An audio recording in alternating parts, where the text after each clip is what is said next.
Hi dear friends, welcome to joke bud stories. അപ്പൊ നമ്മുടെ ഇന്നത്തെ ടോപ്പിക് എന്ന് പറയുന്നത് നമ്മുടെ 10th പ്രിലിംസിന് വേണ്ടിയുള്ള മോക്ക് ടെസ്റ്റ് സീരീസ് ആണ്. ഇന്ന് നമ്മുടെ 11ാമത്തെ മോക്ക് ടെസ്റ്റ് ആണ്, അതായത് ബയോളജിയിലെ പരിസ്ഥിതി എന്ന ടോപ്പിക്കാണ്. ഓക്കെ, അപ്പൊ ഇതുമായിട്ട് ബന്ധപ്പെട്ട് കുറച്ചധികം ക്വസ്റ്റ്യൻസ് ഈ ഒരു ടോപ്പിക് എന്ന് പറയുന്നത് കൂടുതൽ ബുക്കുകൾ അങ്ങനത്തെ കാര്യങ്ങളൊക്കെ കയറി ചോദിക്കുന്നതാണ്. അപ്പൊ എന്താണ്, നമുക്ക് 35ഓളം ക്വസ്റ്റ്യൻസ് ആണ് ഞാൻ ഇന്ന് ക്ലാസ്സിൽ ഉൾപ്പെടുത്തിയിരിക്കുന്നത്. നമുക്ക് എന്ത് ചെയ്യാം, ഒന്നാമത്തെ ക്വസ്റ്റ്യനിലേക്ക് പോകാം. എപ്പോഴത്തെയും പോലെ തന്നെ നിങ്ങളൊരു പേപ്പറും പേനയും എടുക്കുക, ജസ്റ്റ് മോക്ക് ടെസ്റ്റ് പോലെ തന്നെ അറ്റൻഡ് ചെയ്ത് നോക്കുക. എത്ര മാർക്ക് കിട്ടിയെന്നും അതേപോലെ നെക്സ്റ്റ് എന്താ ടോപ്പിക്ക് വേണമെന്നൊക്കെ എന്ത് ചെയ്യുക, നിങ്ങൾ കമന്റ് ആയിട്ട് കൂടി രേഖപ്പെടുത്തുക. ഓക്കെ, അപ്പൊ നമുക്ക് എന്ത് ചെയ്യാം, ഫസ്റ്റ് ക്വസ്റ്റ്യനിലേക്ക് പോകാം. കേരള സംസ്ഥാന ജൈവ വൈവിധ്യ ബോർഡിന്റെ ആസ്ഥാനം എവിടെയെന്നാണ് ചോദിച്ചിരിക്കുന്നത്. വയനാട്, തിരുവനന്തപുരം, കോഴിക്കോട്, ആലപ്പുഴ. എവിടെയാണ് കേരള സംസ്ഥാന ജൈവ വൈവിധ്യ ബോർഡിന്റെ ആസ്ഥാനം? എവിടെയാണ്? അത് ഓപ്ഷൻ സി, തിരുവനന്തപുരമാണ് ജൈവ വൈവിധ്യ ബോർഡിന്റെ ആസ്ഥാനം എന്ന് പറയുന്നത്. ഓക്കെ, നെക്സ്റ്റ് നോക്കാം. ഒരു നിശ്ചിത അളവിൽ കാർബൺ ഡൈ ഓക്സൈഡ് പോലുള്ള ഹരിതഗൃഹ വാതകങ്ങൾ പുറന്തള്ളാൻ അനുവദിക്കുന്ന ഒരു പെർമിറ്റ് ആണ് എന്തെന്ന് പറയുന്നത്?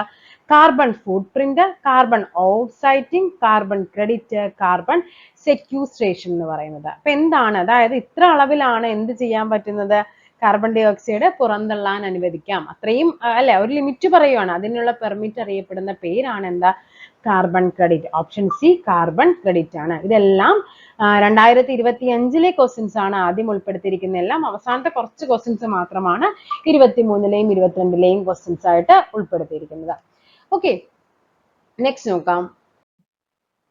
മനുഷ്യന്റെ പല രീതിയിലുള്ള ഇടപെടലുകൾ ഭീമമായ രീതിയിൽ ജീവികളുടെ വംശനാശനത്തിന് കാരണമാകുന്നുവെന്ന് തെളിവാക്കുന്ന 6ാം വംശനാശം ഒരു അസ്വാഭാവിക ചരിത്രം, the sixth extinction and unnatural history എന്ന പുസ്തകത്തിന്റെ രചയിതാവ് ആരെന്നാണ് ചോദിച്ചിരിക്കുന്നത്. ആരാണ്? David Wallace, Elizabeth കോൾബർട്ട്, Rachel Carson, William McDonald's. ആരാണ് എഴുതിയിരിക്കുന്നത് ഈ പുസ്തകം? ഇത് എലിസബത്ത് കോൾബർട്ടിൻ്റെതാണ്. പഠിച്ചു വെച്ചോളണം. ഇങ്ങനത്തെ പുസ്തകങ്ങളൊക്കെ ഒരു വട്ടം ചോദിച്ചിട്ടുണ്ട് എങ്കിൽ അത് കുറച്ച് നാൾ എന്ത് ചെയ്യുന്നുണ്ട്, നമുക്കറിയാം അല്ലെ. സൈലന്റ് സ്പ്രിംഗ്, നിശബ്ദ വസന്തം, റേച്ചൽ കേഴ്സൺ PSCയുടെ ഏറ്റവും ഇഷ്ടപ്പെട്ട ഒരു പുസ്തകമാണ് അല്ലെ. ഈ ഒരു ഏരിയയിൽ നിന്ന് PSC ഏറ്റവും കൂടുതൽ റിപ്പീറ്റ് ആയിട്ട് ചോദിച്ചിരിക്കുന്നത് ഒന്നുകിൽ ചോദിക്കും താഴെ തന്നിരിക്കുന്ന റേച്ചൽ കേഴ്സന്റെ ബുക്ക് ഏതാന്ന്, അല്ലെങ്കിൽ DDTയുമായി ബന്ധപ്പെട്ടുള്ള പുസ്തകം ഏതാന്ന് ചോദിക്കും, അല്ലെങ്കിൽ നിശബ്ദ വസന്തം അഥവാ സൈലന്റ് സ്പ്രിംഗിന്റെ രചയിതാവ് ആരാന്ന് ചോദിക്കും. ഈ ക്വസ്റ്റ്യൻ ഇങ്ങനെ റിപ്പീറ്റഡ് ആണ്. അപ്പൊ അതേപോലെ ഒരു പുതിയ പുസ്തകം വന്നിരിക്കുകയാണ്, 6ാം വംശനാശം ഒരു അസ്വാഭാവിക ചരിത്രം, the sixth extinction and unnatural history. പഠിച്ചു വെച്ചു. ആരുടേതാണ്? എലിസബത്ത് കോൾബർട്ടിൻ്റെതാണ്. ഓക്കെ, നെക്സ്റ്റ് നോക്കാം. Indian manual of plant ecology എന്ന പുസ്തകത്തിന്റെ രചയിതാവ് ആരെന്നാണ് ചോദിച്ചിരിക്കുന്നത്. ആരാണ്? Indian manual of plant ecology ആരാണ്? റാംഡിയോ മിശ്രയാണ്. റാംഡിയോ മിശ്ര. അപ്പൊ ഏതാണ് വരേണ്ടത്? ഓപ്ഷൻ ഡി മാത്രമാണ് ആൻസർ ആയിട്ട് വരേണ്ടത്. ഒന്ന് മാത്രം. Indian manual of plant ecology ആരാണ്? റാംഡിയോ മിശ്രയാണ്. ഓക്കെ, നെക്സ്റ്റ് നോക്കാം. എക്സിറ്റു കൺസർവേഷൻ ഉദാഹരണം. അപ്പൊ എക്സിറ്റും ഉണ്ട്, ഇൻസിറ്റു കൺസർവേഷനും ഉണ്ട്. ഓക്കെ, അപ്പൊ നമുക്കറിയാം ഇൻസിറ്റു ഉണ്ട്, എക്സിറ്റു. എന്താണ് അതിന്റെ വ്യത്യാസം എന്ന് പറയുന്നത്? അപ്പൊ ആദ്യം നമുക്ക് ഇവിടത്തെ ആൻസർ നോക്കാം. ഏതായിരിക്കും എക്സിറ്റു കൺസർവേഷൻ ഉദാഹരണം എന്ന് പറയുന്നത്? അത് ബൊട്ടാണിക്കൽ ഗാർഡൻ ആണ് എക്സിറ്റു കൺസർവേഷൻ ഉദാഹരണം. അതായത് ഓൾറെഡി ബയോസ്ഫിയർ റിസർവ്, നാഷണൽ പാർക്കുകൾ, കമ്മ്യൂണിറ്റി റിസർവുകൾ, ഇവയെല്ലാം എന്ന് പറയുന്നത് ഏത് ജീവിയാണോ അതിന്റെ ആവാസ വ്യവസ്ഥയിൽ തന്നെ നമ്മൾ അവയെ സംരക്ഷിക്കുകയാണ് അല്ലെ. ഈ പറയുന്ന നാഷണൽ പാർക്കുകൾ എന്നൊക്കെ പറഞ്ഞാൽ നമുക്കറിയാം അല്ലെ, അവ എവിടെയാണോ ജീവിക്കുന്നത് ആ ഒരു ആവാസ വ്യവസ്ഥയെ തന്നെ നമ്മൾ എന്ത് ചെയ്യുന്നുണ്ട്, അവരെ പ്രൊട്ടക്ട് ചെയ്യുന്നുണ്ട്. അതിനെയാണ് എക്സിറ്റു കൺസർവേഷൻ എന്ന് പറയുന്നത്. Sorry, in situ conservation. അവർ അതിൻ്റെ ഉള്ളിൽ തന്നെ ഇന്നാണ്. എക്സിറ്റു എന്ന് പറയുമ്പോൾ എന്താണ്, അവർ അവിടെ നിന്ന് അടിച്ച് പുറത്താക്കി. ഓക്കെ, അപ്പൊ എക്സിറ്റ് അടിച്ചു. അവരെ എന്ത് ചെയ്തു, അവർ താമസിക്കുന്ന ആ ഒരു എക്കോസിസ്റ്റം, ആ ഒരു ആവാസ വ്യവസ്ഥയിൽ നിന്ന് അവരെ നമ്മൾ എന്താക്കി, എക്സിറ്റ് അടിച്ചു. എന്നിട്ട് എന്ത് ചെയ്തു, വേറൊരു സ്ഥലത്ത് നമ്മൾ സൂ അല്ലെ. സൂ എന്ന് പറയുമ്പോൾ എന്താണ്, കാട്ടിൽ ഓടി നടക്കുന്ന ഒരു അല്ലെ, ഒരു കുരങ്ങനായിക്കോട്ടെ പുലി ആയിക്കോട്ടെ, അവയെ കൊണ്ടുവന്ന് കാട്ടിൽ നിന്ന് എക്സിറ്റ് അടിച്ചിട്ട് നമ്മൾ എന്ത് ചെയ്തു, കൊണ്ടേ എവിടെയാക്കി, ഒരു സൂവിൽ കൊണ്ട് എന്ത് ചെയ്തു, സംരക്ഷിക്കുകയാണ്. അപ്പൊ അങ്ങനെയുള്ളതിനെയാണ് നമ്മൾ എക്സിറ്റു കൺസർവേഷൻ എന്ന് പറയുന്നത്. അപ്പൊ അതിനുള്ള ഉദാഹരണമാണ് എന്ത്, ബൊട്ടാണിക്കൽ ഗാർഡൻ, അതേപോലെ തന്നെ സൂ എന്നൊക്കെ പറയുന്ന എക്സിറ്റു കൺസർവേഷൻ ഉദാഹരണങ്ങളാണ്. ഓക്കെ ആണല്ലോ. നെക്സ്റ്റ് നോക്കാം. ജൈവ വൈവിധ്യത്തിന്റെ ഇൻസിറ്റു സംരക്ഷണത്തിന്റെ രീതികൾ എന്താണ്? തൽസ്ഥലം, ബഹിർസ്ഥലം, അങ്ങനെയും അതിന്റെ മലയാളം ഉണ്ട് കേട്ടോ. പരീക്ഷയ്ക്ക് അങ്ങനെ തന്നെ ചോദിച്ചിട്ടുണ്ട്. തൽസ്ഥല സംരക്ഷണം, ബഹിർസ്ഥലം. നമുക്കറിയാലോ, ബഹിർസ്ഥലം എന്ന് പറഞ്ഞാൽ പുറത്തുള്ളത്, എക്സിറ്റു ആണ്. നോക്കാം, ഇൻസിറ്റു സംരക്ഷണം എന്ന് പറയുമ്പോൾ ഏതൊക്കെയായിരിക്കും? മൃഗശാല. മൃഗശാല എന്ന് പറയുമ്പോൾ എന്താണ്? എക്സിറ്റ് അടിച്ചിട്ടല്ലേ മൃഗശാലയിൽ പോകുന്നത്. അപ്പൊ അത് എക്സിറ്റു കൺസർവേഷൻ ആണ്. മൃഗശാലകളും ജീൻ ബാങ്കുകളും എക്സിറ്റു ആണ്. നാഷണൽ പാർക്കുകളും ബയോസ്ഫിയർ, നാഷണൽ പാർക്ക്, സാഞ്ചുറീസ്, ഇതെല്ലാം എന്താണ്? ഇൻസിറ്റു കൺസർവേഷൻ അല്ലെ. അവരുടെ തൽസ്ഥലം, അവരെവിടെയാണോ താമസിക്കുന്നത് അതിൽ തന്നെ അവർ ഇന്നായി നിൽക്കുവാണ്. അപ്പൊ അതിനെയാണ് എന്ത് പറയുന്നത്? ഇൻസിറ്റു കൺസർവേഷൻ എന്ന് പറയുന്നത്. ഓക്കെ, അപ്പൊ ഏതാണ് ആൻസർ വരേണ്ടത്? ഓപ്ഷൻ സി 3ഉം 4ഉം മാത്രമാണ് ആൻസർ ആയിട്ട് വരേണ്ടത്. ഓക്കെ ആണല്ലോ. നോക്കാം, നിശബ്ദ വസന്തം സൈലന്റ് സ്പ്രിംഗ് എന്ന പുസ്തകത്തിന്റെ രചയിതാവ് ആരാണ്? നിശബ്ദ വസന്തവുമായി ബന്ധപ്പെട്ട് അത് റേച്ചൽ കാഴ്സൺ ആണ്. റേച്ചൽ കാഴ്സൺ ആണ് നിശബ്ദ വസന്തം അഥവാ സൈലന്റ് സ്പ്രിംഗ് എന്ന പുസ്തകത്തിന്റെ രചയിതാവ് എന്ന് പറയുന്നത്. ഓക്കെ ആണല്ലോ. നെക്സ്റ്റ് നോക്കാം,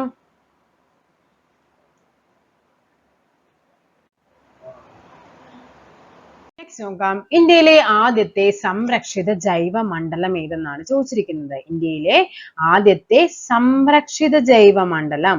ഓക്കെ, ഏതാണ് ആൻസർ ആയിട്ട് വരേണ്ടത്?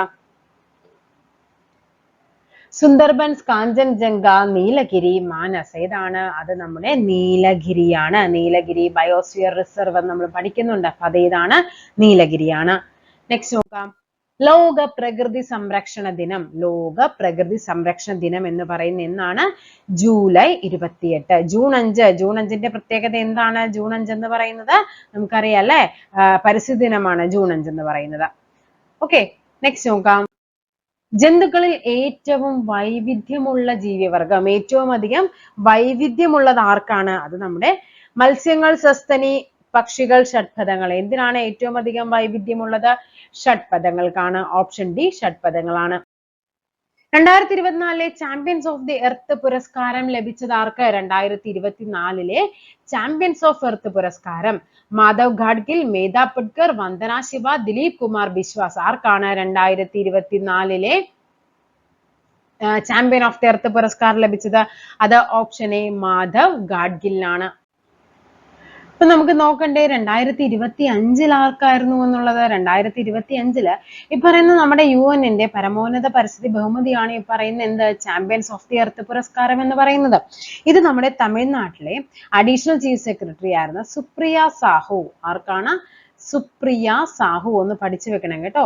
ഇതാണ് 2025 ചാമ്പ്യൻസ് ഓഫ് എർത്ത് പുരസ്കാരം ലഭിച്ചത്.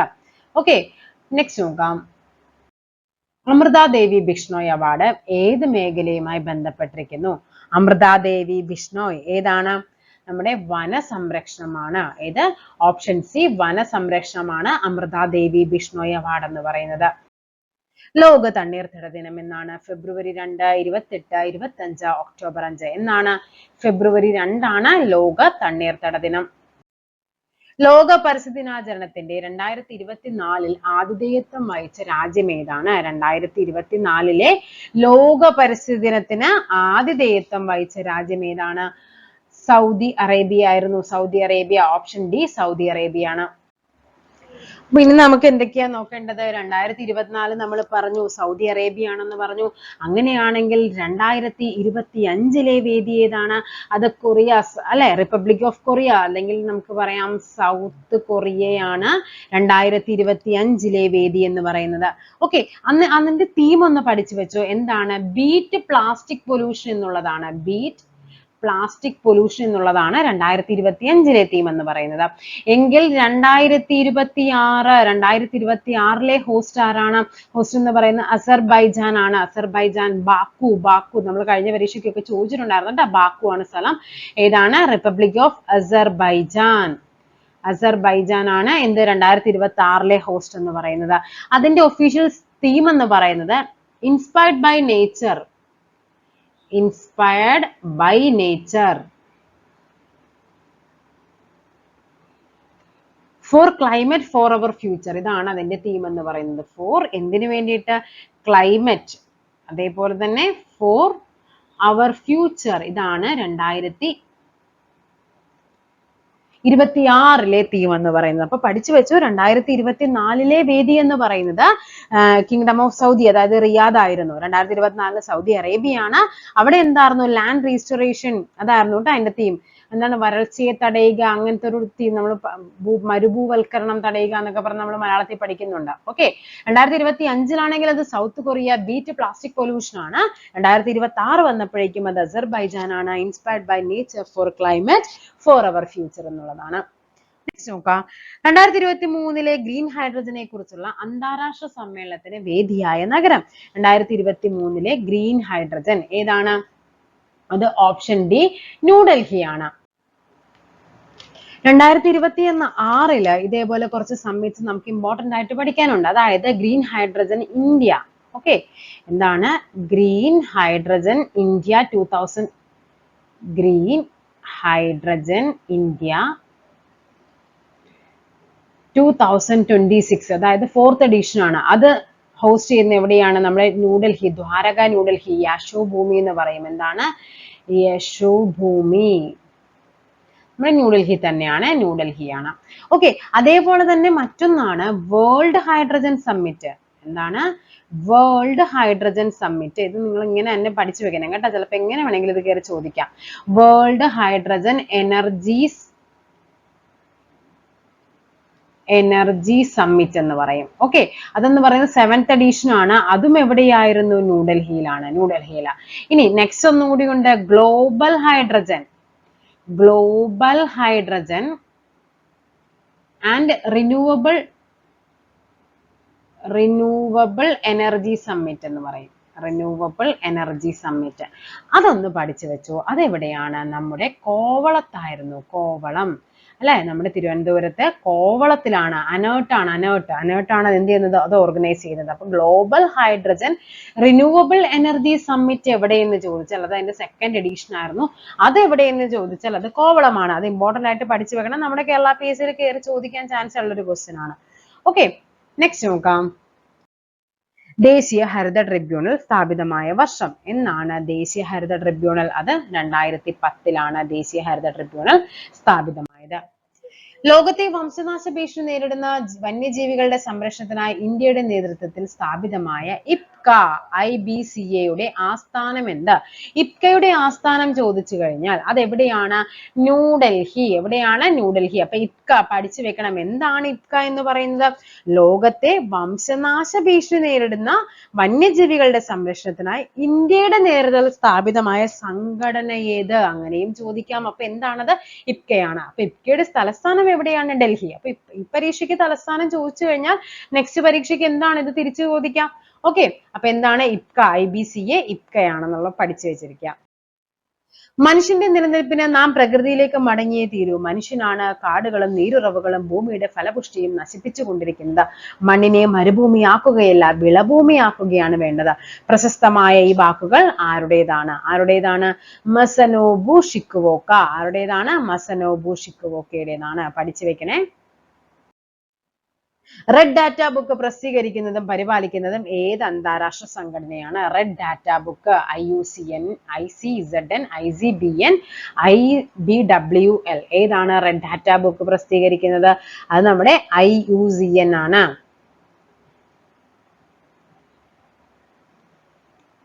ഓക്കെ. നെക്സ്റ്റ് നോക്കാം. നെക്സ്റ്റ് ക്വസ്റ്റ്യൻ നോക്കാം. ബയോഡൈവേഴ്സിറ്റി എന്ന പദം പ്രചാരത്തിലാക്കിയ ജീവശാസ്ത്രകാരൻ ആരാണെന്ന്? Ernst Haeckel, Arthur Tansley, Edward Wilson, Robert Mayr. ആരാണ്? അത് എഡ്വേർഡ് വിൽസൺ ആണ്. ഓക്കെ. Edward Wilson. അപ്പൊ എന്താണ് അപ്പൊ നമുക്ക് പഠിക്കേണ്ടത്? ഈ പറയുന്നത് എഡ്വേർഡ് വിൽസൺ. ഓക്കെ. അപ്പൊ ഈ ബയോഡൈവേഴ്സിറ്റി എന്ന പദം ആദ്യമായി ഉപയോഗിച്ച് ചോദിച്ചു കഴിഞ്ഞാൽ അത് വാൾട്ടർ ജി റോസൻ ആണ്. പക്ഷേ ഈ പദം എന്താണ് പ്രചാരത്തിലാക്കിയത് ആരെന്ന് ചോദിച്ചു കഴിഞ്ഞാൽ അത് എഡ്വേർഡ് വിൽസൺ ആണ് ബയോഡൈവേഴ്സിറ്റി എന്ന പദം പ്രചാരത്തിലാക്കിയ ജീവശാസ്ത്രകാരൻ എന്ന് പറയുന്നത്. ജൈവ വൈവിധ്യം എന്ന നാമം ജനകീയമാക്കിയ സാമൂഹ്യ ജീവശാസ്ത്രജ്ഞനാണ്. കണ്ട, ഒരേ വർഷം തന്നെ അടുപ്പിച്ചടുപ്പിച്ച് വന്ന 2 പരീക്ഷകളാണിത്. ആ 2 പരീക്ഷകളിൽ ഒന്നിൽ അതിൽ എന്ത് ചോദിച്ചു? ബയോഡൈവേഴ്സിറ്റി എന്ന് ചോദിച്ചു. അടുത്ത പരീക്ഷയ്ക്ക് അതിന്റെ മലയാളം ചോദിച്ചു. ജൈവ വൈവിധ്യം എന്ന നാമം ജനകീയമാക്കിയത് ആരാണ്? ഓപ്ഷൻസ് വരെ നമുക്ക് സെയിം ആയിരുന്നു. ആരാണ്? Edward Wilson. അപ്പൊ പഠിച്ചു വെച്ചു. ആരാണ് ആദ്യമായി ഉപയോഗിച്ചത് ബയോഡൈവേഴ്സിറ്റി എന്ന പദം? അത് വാൾട്ടർ ജി റോസൻ ആണ്. ആരാണ്? Walter G Rosan. ഓക്കെ, ആരാണത് പ്രചാരത്തിൽ കൂടുതൽ ജനകീയമാക്കിയെന്ന് ചോദിച്ചാലാണ് ആര് വരുന്നത്? അത് എഡ്വേർഡ് വിൽസൺ വരുന്നത്. വംശനാശ ഭീഷണി നേരിടുന്ന സസ്യങ്ങളുടെയും ജന്തുക്കളുടെയും വിവരങ്ങൾ ഉൾപ്പെടുത്തി വർഷം തോറും റെഡ് ഡാറ്റ ബുക്ക് പ്രസിദ്ധീകരിക്കുന്ന സംഘടന ഏത് സംഘടനയാണ് റെഡ് ഡാറ്റ ബുക്ക് പ്രസിദ്ധീകരിക്കുന്നത്? അത് നമ്മൾ പറഞ്ഞു അല്ലെ, IUCN ആണ്, international union of conservation of nature. Okay, next നോക്കാം. പുല്ല്, മാൻ, കടുവ, കഴുകൻ ഈ ഭക്ഷ്യ ശൃംഖലയിലെ തൃതീയ ഉപഭോക്താവ് ആരെന്നാ ചോദിച്ചിരിക്കുന്നത്. അപ്പൊ ഈ പുല്ലെന്നൊക്കെ പറയുന്നത് നമുക്കറിയാം അല്ലെ, അത് നമുക്ക് അല്ല എന്താണ്, സസ്യങ്ങളാണ്, അവരാണ് സ്റ്റാർട്ടിങ് എന്ന് പറയുന്നത്. ഉപഭോക്താവ് എന്ന് ചോദിക്കുമ്പോൾ നിങ്ങൾ ഇവിടെ 1, 2, 3 എണ്ണി കടുവ എന്ന് എഴുതി വെക്കരുത്. കാര്യം ഇവരെന്ത് ചെയ്യുന്നുണ്ട്? പുല്ലാണ് നമ്മുടെ പ്രൈമറി ആയിട്ടുള്ളത്. അതിനെ കഴിക്കുന്ന ഒന്നാമത്തെ ആള് മാനാണ്. ആ മാനിനെ കഴിക്കുന്നത് കടുവ, ആ കടുവയെ കഴിക്കുന്നത് അല്ലെ ആരാണ്? കഴുകനാണ്. അപ്പോൾ ഈ ഭക്ഷ്യ ശൃംഖലയിലെ ആരാണ് തൃതീയ ഉപഭോക്താവ് എന്ന് പറയുന്നത്? അത് നമ്മുടെ കഴുകനാണ്. Option C, കഴുകനാണ്. കണ്ടൽക്കാടുകളെ സംബന്ധിച്ച് താഴെ കൊടുത്തിരിക്കുന്ന പ്രസ്താവനകളെ ശരിയായത് തിരഞ്ഞെടുക്കുക. തീരപ്രദേശത്തെ മണ്ണ് പിടിച്ചു നിർത്തുന്നു, സുനാമിയെ തടയുന്നു, മത്സ്യസമ്പത്ത് കുറയാൻ കാരണമാകുന്നു. നമുക്ക് വേണ്ടത് ശരിയായ പ്രസ്താവനയാണല്ലോ. ഇത് ശരിയാണ്. സോ ആൻസർ വരേണ്ടത് ഓപ്ഷൻ സി 1, 2 മാത്രമാണ് ശരിയായിട്ട് വരേണ്ടത്. മെർക്കുറി കൊണ്ട് മലിനമായ ഒരു ജല ആവാസ വ്യവസ്ഥയിൽ താഴെ പറയുന്ന ഏത് ജീവിയിലാണ് ഏറ്റവും കൂടുതൽ വിഷാംശം അടങ്ങിയിരിക്കുന്നത്? ഫൈറ്റോപ്ലാങ്ക്ടൺ അഥവാ ആൽഗകൾ, സൂപ്ലാങ്ക്ടൺ അഥവാ സൂക്ഷ്മജീവികൾ. ഈ സൂപ്ലാങ്ക്ടനെ ഭക്ഷിക്കുന്ന ചെറിയ മത്സ്യം, മത്സ്യത്തെ ഭക്ഷിക്കുന്ന വലിയ ഇരപിടിയൻ പക്ഷി. ഏതിലായിരിക്കും ഈ പറയുന്ന മെർക്കുറി കൊണ്ടുവരുന്നുള്ള ആ ഒരു വിഷാംശം വരുന്നത്? അത് ഏറ്റവും കൂടുതൽ വരുന്നത് നിങ്ങൾ വിചാരിക്കും ആദ്യത്തെ ആൾക്കാരാണെന്ന്. അല്ല, അത് ഒടുവിലത്തെ ആൾക്കാരിലായിരിക്കും. മത്സ്യത്തെ ഭക്ഷിക്കുന്ന വലിയ ഇരപിടിയൻ പക്ഷിയിലായിരിക്കും ഏറ്റവും കൂടുതൽ എന്ത് കാണുന്നത്? മെർക്കുറി. അതിനെയാണ് നമ്മൾ ബയോമാഗ്നിഫിക്കേഷൻ എന്ന് പറയുന്നത്. അതായത് എന്താണ്? ഭക്ഷ്യശൃംഖലയുടെ ഓരോ തലത്തിലേക്ക് പോകുമ്പോഴും ഈ പറയുന്ന മെർക്കുറി പോലുള്ള വിഷപദാർത്ഥങ്ങളുടെ സാന്ദ്രത എന്ത് ചെയ്യുന്നുണ്ട്? കൂടി വരും. ഓക്കെ, അപ്പൊ ഏറ്റവും നമ്മൾ എന്ത് ചെയ്യുന്നുണ്ട്? ജലത്തിൽ ഉണ്ട് മെർക്കുറി ഉണ്ടെങ്കിലും അത് കഴിക്കുന്ന ആൽഗകൾ വളരെ കുറച്ചായിരിക്കും. ഈ ആൽഗകളെ കഴിക്കുന്നവയിലും കുറച്ചായിരിക്കും. അല്ല, അതങ്ങനെ കൂടി ഏറ്റവും കൂടുതൽ എന്ന് പറയുമ്പോൾ ഏറ്റവും അറ്റത്ത് വരുന്ന ആൾക്കാർക്കും. അതിനെയാണ് നമ്മൾ ബയോമാഗ്നിഫിക്കേഷൻ എന്ന് പറയുന്നത്. ഇത് ശരിക്കും നമ്മൾ DDT-യുമായിട്ട് ബന്ധപ്പെട്ടാണ് ഈ ഒരു പദം തന്നെ ആദ്യമായിട്ട് വരുന്നത്, ബയോമാഗ്നിഫിക്കേഷൻ എന്ന് പറയുന്നത്. ഏറ്റവും ഉയർന്ന ട്രോപ്പിക് തലത്തിൽ, അതായത് ഏറ്റവും ഹയസ്റ്റ് വരുന്ന ആ ഒരു ഇതിലായിരിക്കും എന്ത് വരുന്നത്? ആ ഒരു വിഷാംശം ഏറ്റവും കൂടുതലായിട്ട് കാണപ്പെടുന്നതെന്ന് പറയുന്നത്. ഓക്കെ, നെക്സ്റ്റ് നോക്കാം. ഇന്ത്യയിലെ ആദ്യത്തെ പരിസ്ഥിതി പ്രസ്ഥാനമായി കണക്കാക്കപ്പെടുന്നത് ഏതാണെന്നാ ചോദിച്ചിരിക്കുന്നത്. അതേതാണ്? അത് ചിപ്കോ പ്രസ്ഥാനമാണ്. ചിപ്കോ പ്രസ്ഥാനം. ശരിയായ ജോഡി കണ്ടെത്തുക. ജൈവ വൈവിധ്യം എന്ന പദം ആദ്യമായി ഉപയോഗിച്ചത് വാൾട്ടർ ജി റോസൻ ആണ്. നമ്മൾ നേരത്തെ പറഞ്ഞു ജൈവ വൈവിധ്യം എന്ന പദം ആദ്യമായി ഉപയോഗിച്ചത് വാൾട്ടർ ജി റോസനും അതിനെ പ്രചാരത്തിലാക്കിയത് ആരാണ്? ഏണസ്റ്റ് ഹെയ്ക്കലുമാണെന്ന് പറഞ്ഞു. ജീവശാസ്ത്രത്തിന്റെ പിതാവാണ് ആര്? ജോൺ റേ എന്ന് പറയുന്നത്. ജീവശാസ്ത്രത്തിന്റെ പിതാവ് ആരാണ്? ജോൺ റേ ആണോ? അല്ല, അതിനെയാണ് ജീവശാസ്ത്രത്തിന്റെ അല്ലെങ്കിൽ ജീവസ്ഥിതി എക്കോളജിയുടെ പിതാവ് എന്ന് പറയുന്നത് നമ്മുടെ ഏണസ്റ്റ് ഹെയ്ക്കലാണ്. സ്പീഷീസ് എന്ന പദം ആദ്യമായി ഉപയോഗിച്ചത് അരിസ്റ്റോട്ടിൽ ആണെന്നാണ് പറയുന്നത്. ആണോ? അല്ല, അരിസ്റ്റോട്ടിലായിട്ട് അതിന് ബന്ധമൊന്നുമില്ല കേട്ടോ. വർഗീകരണ ശാസ്ത്രത്തിന്റെ പിതാവാണ് ചരകൻ എന്ന് പറയുന്നത്. അതും അവിടെ തെറ്റാണ്. അപ്പൊ നമുക്ക് ഇതിനെ ഒന്ന് കുറച്ച് കാര്യങ്ങൾ നമുക്കൊന്ന് പഠിച്ചു വെക്കാം. ആരൊക്കെയാണ്? ഇപ്പൊ നമുക്കറിയാം ആദ്യത്തെ ഓപ്ഷൻ എന്ന് പറയുന്ന ആരാണ്? വാൾട്ടർ ജി റോസൻ അല്ലേ പറയുന്നത്. ഇദ്ദേഹത്തെയാണ് ബയോഡൈവേഴ്സിറ്റി എന്ന പദം എന്ത് ചെയ്യുന്നത്? ആദ്യമായി ഉപയോഗിച്ചത്. നമ്മൾ പറഞ്ഞു അത് പ്രചാരത്തിലാക്കിയത് ആരാണ്? എഡ്വേർഡ് വിൽസൺ ആണെന്നും പറഞ്ഞു. ഇനി ജോൺ റേക്ക് എന്താണ് പ്രത്യേകത? ജോൺ റേയുടെ ഒരു പ്രശസ്തമായ പുസ്തകമുണ്ട്, എന്ത്? Father of natural history. ഇദ്ദേഹം അറിയപ്പെടുന്ന എന്താണ്? പുസ്തകമല്ലട്ടോ, ഇദ്ദേഹം അറിയപ്പെടുന്നത് എന്താണ്? ഫാദർ ഓഫ് നാച്ചുറൽ ഹിസ്റ്ററി എന്നറിയപ്പെടും. ഫാദർ ഓഫ് നാച്ചുറൽ ഹിസ്റ്ററി എന്നറിയപ്പെടുന്ന വ്യക്തിയാണ് ആര്? ജോൺ റേ എന്ന് പറയുന്നത്.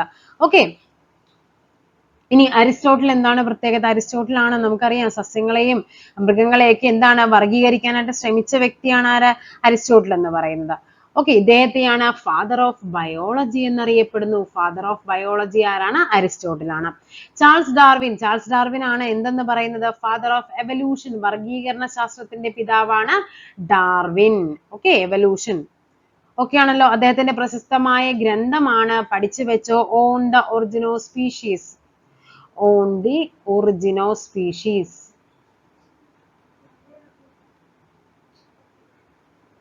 ചോദിക്കുന്ന ക്വസ്റ്റ്യൻ ആണ് ഇത്. ഓക്കെ ആണല്ലോ. നെക്സ്റ്റ് നോക്കാം. പ്ലാസ്റ്റിക് മാലിന്യത്തെ പുനഃചംക്രണം ചെയ്ത് ഉണ്ടാക്കുന്ന വസ്തു ഏതെന്നാണ് ചോദിച്ചിരിക്കുന്നത്. ഏതാണ് പ്ലാസ്റ്റിക് മാലിന്യത്തെ? അതിനെ പറയുന്ന പേരാണ് പോളിബ്ലെൻഡ്, കാഡ്മിയം, ബിറ്റുമിൻ, ലെഡ്. ഏതാണ് പ്ലാസ്റ്റിക് മാലിന്യത്തെ പുനഃചംക്രമണം ചെയ്തുണ്ടാക്കിയ വസ്തുവിനെ പറയുന്ന പേരാണ് പോളിബ്ലെൻഡ് എന്ന്. അതായത് ഈ പ്ലാസ്റ്റിക് മാലിന്യങ്ങളിൽ നിന്ന് എടുക്കുന്ന ഒരു പൊടിയാണ് ഈ പറയുന്ന പോളിബ്ലെൻഡ് എന്ന് പറയുന്നത്.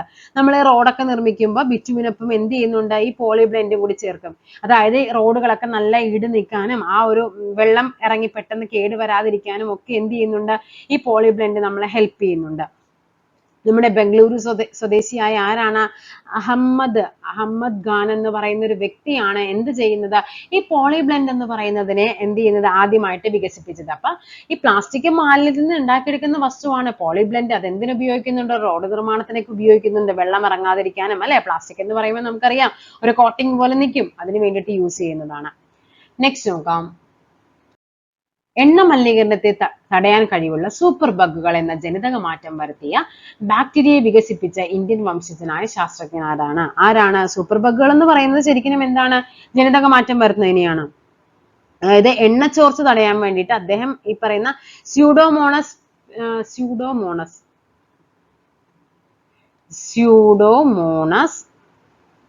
ഇതെങ്ങനെയാ വായിക്കണേന്ന് എനിക്കറിയില്ല. പുറ്റിഡാന്ന് അങ്ങനെ എന്തോ ആണത്. PUTADA. ഓക്കെ, ഈ ഒരു ബാക്ടീരിയ ആണ് അദ്ദേഹം എന്ത് ചെയ്യുന്നത്? ജനിതക മാറ്റം വരുത്തിയിട്ട് ഉണ്ടാക്കിയെടുക്കുന്നത്. അപ്പൊ അങ്ങനെയാണ് അത് ആരാണ് വികസിപ്പിച്ചെടുത്തത്? സൂപ്പർ ബഗുകൾ എന്ന ഇത് നമ്മുടെ ടെക്സ്റ്റ് ബുക്കിൽ പറയുന്ന ഫാക്ട് ആണ്. അങ്ങനെ തന്നെ ടെക്സ്റ്റ് ബുക്കിൽ ഇത് പറയുന്നുണ്ട്. ഇദ്ദേഹത്തിന്റെ പേരാണ് ആര്? ആനന്ദ് മോഹൻ ചക്രവർത്തി. ആരാണ്? ആനന്ദ് മോഹൻ ചക്രവർത്തി. നെക്സ്റ്റ് നോക്കാം. ജീവമണ്ഡലത്തിന്റെ സംരക്ഷകർ എന്നറിയപ്പെടുന്നത് ആരായിരിക്കും? ജീവമണ്ഡലത്തിന്റെ സംരക്ഷകർ എന്നറിയപ്പെടുന്നത് അത് നമ്മുടെ സസ്യങ്ങളാണ് ജീവമണ്ഡലത്തിന്റെ സംരക്ഷകർ എന്നറിയപ്പെടുന്നത്. വിഘാടകർ എന്ന വിഭാഗത്തിൽ പെടുന്നതിനെ കണ്ടെത്തുക. വിഘാടകർ വിഘടിപ്പിക്കുന്നത് ആരാണ് ഇവിടെ? തവള, താമര, ഞണ്ട്, ബാക്ടീരിയ. ആരായിരിക്കും? അത് ബാക്ടീരിയ ആണ്. അന്തരീക്ഷത്തിലേക്ക് എത്തുന്ന കാർബൺ മോണോക്സൈഡിന്റെ പ്രധാന ഉറവിടം കാർബൺ മോണോക്സൈഡ് ഏറ്റവും കൂടുതൽ വരുന്നത് എവിടെ നിന്നായിരിക്കും? വാഹനങ്ങളിൽ നിന്നുള്ള പുക, കീടനാശിനി പ്രയോഗം, ഫാക്ടറികളിൽ നിന്നുള്ള പുക, വളപ്രയോഗം. എവിടെ നിന്നായിരിക്കും? അത് ഫാക്ടറികളിൽ നിന്നുള്ള പുകയാണ്. താഴെ തന്നിരിക്കുന്ന ഏത് സ്ഥലത്തെ കണ്ടൽക്കാടുകളിലാണ് കടുവകൾ കാണപ്പെടുന്നത്? പശ്ചിമ ബംഗാളാണ്. സുന്ദർബൻ ഡെൽറ്റ നമ്മൾ പഠിക്കുന്നുണ്ട്. സുന്ദർബൻ അവിടെയാണ് ഏറ്റവും കൂടുതൽ കടുവകൾ കാണപ്പെടുന്നത്. ഭക്ഷ്യശൃംഖലയിലെ പ്രാഥമിക ഉപഭോക്താവ് ആരായിരിക്കും? അത് പ്രാഥമിക മാംസബുക്ക്, സസ്യങ്ങൾ, സസ്യപ്ലവകങ്ങൾ, സസ്യബുക്ക്. ആരായിരിക്കും ഉപഭോക്താവ് എന്ന് പറയുന്നത്? അല്ലെ, അതിനെ പറയുന്നത് നമ്മുടെ സസ്യബുക്കുകളായിരിക്കും. പ്രാഥമിക മാംസബുക്ക് എന്ന് പറഞ്ഞാൽ ഈ സസ്യബുക്ക് ആയത്. ഇപ്പൊ നമ്മൾ പറയുന്നു പുല്ലിനെ എന്ത് കഴിക്കുന്നുണ്ട്? മാൻ കഴിക്കുന്നുണ്ട്. ഇതിനെയാണ് നമ്മൾ സസ്യബുക്ക്. മാനിനെ നമ്മൾ കടുവ കഴിക്കുന്നു. അപ്പൊ കടുവയാണ് പ്രാഥമിക മാംസബുക്ക് എന്ന് പറയുന്നത്. കടുവയെ അടുത്തത് കഴുകൻ കഴിക്കുന്നു. ഇങ്ങനെയാണത് പോകുന്നത്. കഴുകനെ അവസാനം എന്ത് ചെയ്യുന്നുണ്ട്? വിഘടിപ്പിച്ച് ബാക്ടീരിയാസ് ആകുന്നുണ്ട്. ഓക്കെ, അപ്പൊ ഏകദേശം 10-35ഓളം ക്വസ്റ്റ്യൻസ് ആയിട്ടുണ്ട്. ഇതുമായിട്ട് ബന്ധപ്പെട്ട് ഒത്തിരി ക്വസ്റ്റ്യൻസ് വരുന്നുണ്ട്. ജസ്റ്റ് ഒന്ന് ഓടിച്ചു വെച്ച് പറഞ്ഞേ ഉള്ളൂ. അപ്പൊ എന്ത് ചെയ്യാം, നമുക്ക് അടുത്തൊരു ചാപ്റ്റർ അല്ലെങ്കിൽ അടുത്തൊരു ടോപ്പിക്ക് അല്ലെങ്കിൽ ഏത് ടോപ്പിക്കാണ് നെക്സ്റ്റ് ഇനി വേണ്ടതെന്ന് നിങ്ങൾ പറഞ്ഞു കഴിഞ്ഞാൽ നമുക്ക് ആ പ്രിഫറൻസ് അനുസരിച്ച് ചെയ്യാം. അപ്പൊ നമുക്ക് അടുത്ത ക്ലാസ്സിൽ വീണ്ടും കാണാം. Thank you.